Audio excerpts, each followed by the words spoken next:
नमस्कार दोस्तों, आप सभी का स्वागत है हमारे चैनल आज स्टडी ऑफिशियल पर।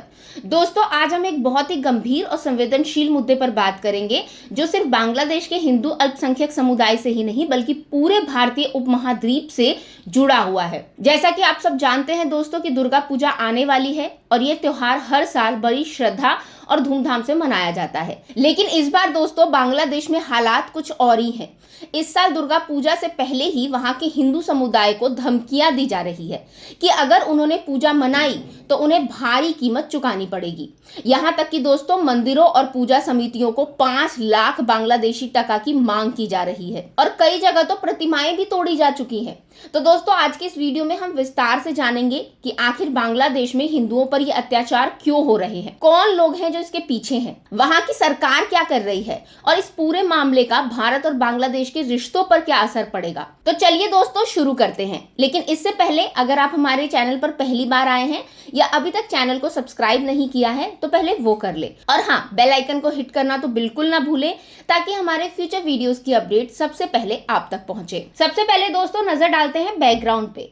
तो बांग्लादेश में हिंदू समुदाय कई दशकों से अल्पसंख्यक है और वहां की राजनीति में इस्लामिक कट्टरपंथी तत्वों की भूमिका समय समय पर उभर कर आती रही है। पिछले कुछ सालों में बांग्लादेश में धार्मिक अल्पसंख्यकों के खिलाफ अत्याचार की घटनाएं बढ़ती जा रही है।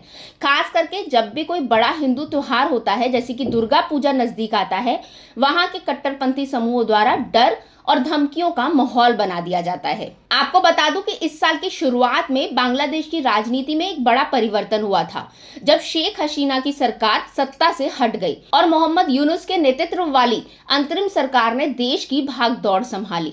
लेकिन शेख हसीना के जाने के बाद से हिंदू अल्पसंख्यकों के खिलाफ हमलों में तेजी आई है। चलिए अब बात करते हैं धमकियों और हमलों की। तो दुर्गा पूजा 2024 के पहले इस्लामिक कट्टरपंथी समूहों ने बांग्लादेश के कई हिस्सों में हिंदू मंदिरों और पूजा समितियों को धमकी दी है। खास तौर पर खुलना जिले के डाकोप क्षेत्र में 25 से ज्यादा मंदिरों को धमकियां मिली हैं, जिनमें उनसे 5 लाख बांग्लादेशी टका मांगे गए हैं। कहा गया है कि अगर पैसे नहीं दिए गए तो दुर्गा पूजा नहीं मनाने दी जाएगी। इसके अलावा कई जगहों पर दुर्गा प्रतिमाओं को तोड़ने की घटना भी सामने आई है। 22 सितंबर को लक्ष्मीगंज जिले के रायपुर इलाके में कुछ मदरसा छात्रों ने दुर्गा प्रतिमाओं को तोड़ दिया था और इसी तरह बरगुना जिले में भी प्रतिमाओं को नुकसान पहुंचाया गया है। अब बात करते हैं दोस्तों मोहम्मद यूनुस सरकार की। तो मोहम्मद यूनुस की अंतरिम सरकार ने हाल ही में एक विवादित आदेश जारी किया जिसमें कहा गया कि दुर्गा पूजा के दौरान अजान से पहले या नमाज के समय कोई संगीत नहीं बजाया जाएगा। इस आदेश से हिंदू समुदाय में गुस्सा और असंतोष फैला हुआ है क्योंकि ये उनके धार्मिक अधिकारों का उल्लंघन माना जा रहा है। इससे साफ जाहिर होता है दोस्तों कि वहां के धार्मिक अल्पसंख्यकों पर न सिर्फ दबाव बनाया जा रहा है बल्कि उनके धार्मिक स्वतंत्रता पर भी हमला किया जा रहा है। चलिए अब बात करते हैं हिंदू समुदाय के डर और संघर्ष की। तो दोस्तों बांग्लादेश के हिंदू समुदाय में इस समय डर और असुरक्षा का माहौल है। चटगांव और खुलना के हिंदू नेताओं ने जिला अधिकारियों से शिकायत दर्ज कराई है, लेकिन अब तक कोई ठोस कदम नहीं उठाया गया है। वहां के हिंदू संगठनों का कहना है कि इस साल दुर्गा पूजा मनाना उनके लिए बहुत मुश्किल हो रहा है क्योंकि कट्टरपंथियों के अलावा हमलों और धमकियों से भी वो डरे हुए हैं। दोस्तों चटगांव जिले के सनातन विद्यार्थी संसद के अध्यक्ष कुशल चक्रवर्ती ने कहा कि हिंदू समुदाय इस वक्त डरा हुआ है और दुर्गा पूजा के समय ये डर और ज्यादा बढ़ गया है। उन्होंने ये भी बताया कि कई जगहों पर दुर्गा प्रतिमाओं को तोड़ा जा रहा है जिससे वहां के हिंदुओं में चिंता का माहौल है। इसी तरह सतकीरा जिले के हिंदू नेता विवेकानंद राय का भी कहना है कि इस साल दुर्गा पूजा मनाना बहुत मुश्किल होगा क्योंकि सरकार और पुलिस उनकी कोई मदद नहीं कर रही है। चलिए अब बात करते हैं दोस्तों भारत की प्रतिक्रिया की। तो भारत ने बांग्लादेश में हो रहे इन हमलों और धमकियों पर अपनी चिंता जाहिर की है। भारतीय इंटेलिजेंस एजेंसियां इस पूरे मामले पर नजर बनाए हुए हैं और बांग्लादेश सरकार के वरिष्ठ अधिकारियों से बातचीत कर रही है।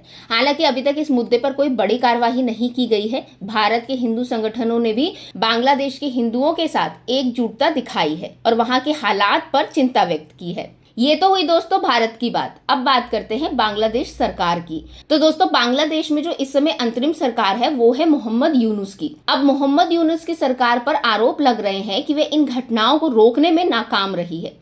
अंतर्राष्ट्रीय मानव अधिकार संगठन भी बांग्लादेश में अल्पसंख्यकों के खिलाफ जो हो रही हिंसा है उसकी निंदा कर रहे हैं।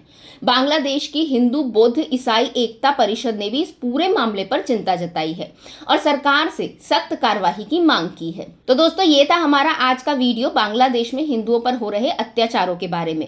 दुर्गा पूजा जैसे बड़े त्योहार को मनाने के लिए इस तरह की धमकियां और प्रतिमाओं को तोड़ने की घटना ना सिर्फ निंदनीय है बल्कि मानवता के भी खिलाफ है। हमें उम्मीद है दोस्तों कि बांग्लादेश सरकार जल्द ही इस मुद्दे को सुलझाएगी और वहां के अल्पसंख्यकों को उनका हक मिलेगा। तो दोस्तों आज की वीडियो के लिए बस इतना ही। अगर आपको वीडियो पसंद आया हो तो वीडियो को लाइक करें, शेयर करें और चैनल को सब्सक्राइब करना बिल्कुल ना भूलें। अब मिलेंगे अगले वीडियो में, तब तक के लिए थैंक यू।